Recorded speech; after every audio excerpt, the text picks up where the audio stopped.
been saying this, and it's like Excel.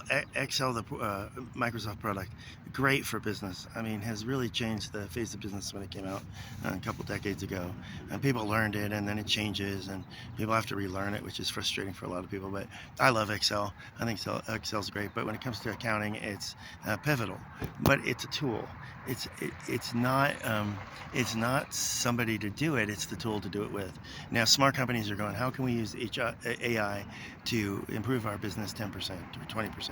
How can we improve our business with this tool instead of saying, how can we replace employees? If your bosses or your CEO is saying, how can we replace employees with AI, the guy's a moron, and he's going to crash the business. You know, there's an expression in companies that says that employees don't ruin companies, their leadership does. And employees don't crash companies, the leadership does. And so if you have a moron who doesn't realize it's a tool and not a replacer for humans. Now, I've been off-site. I've been working in a company, and it had off-site HR. It doesn't work. They had people filling in for HR for that poor off-site person, but it didn't work very well. And so it's the same thing with a computer. It's hard to get through to a computer something that makes business sense when dealing with humans. That's why it's not a replacement tool. It is in addition to good people, and people that understand AI would understand that.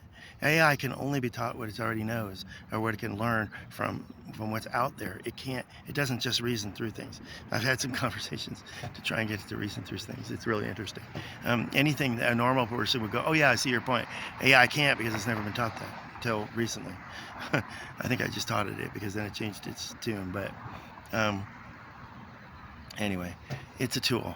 It's like Excel, it's like Word program, it's like spell check. It's a tool, not a replacement.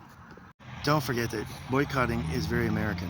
It is a way to show peacefully that you don't accept what's going on, that what's going on in your government is wrong. And it's been all over the world, and it's used to greater effect in other countries. But I think in this country, if they boycott these major companies and say, we're going to do this or do that, or boycott this or that, they will have success. The other thing is demonstrations. Demonstrations are in fact legal and moral, and what you should do to show you're unhappy with your government. Now, Trump's going to try and make them illegal, I bet you 10 to 1. I would bet that he's going to try and make them illegal, or he's going to send people in to cause fights inside of the demonstrations so he can call in the local police or National Guard or whatever. You watch. This is like very likely scenario. So be careful. If you have your kids there, keep them away from anything that seems a little rowdy, and keep your tempers under control. Make it a peaceful occasion every time. And we might really start looking at a million-man walk, million-man march. Maybe even just like hundreds of thousands in every city, major city in the United States.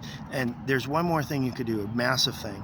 If you voted Republican, tell the Republican senators and congressmen, look, I won't vote for you again, and I will tell everybody not to vote for you again. I'm going to give my money to your competition, whether independent or Democratic. So you do that. You go call them up, text them, write them, and say, you know what, this isn't acceptable. You're not going to hold office ever again if you do this. It starts in 2 years.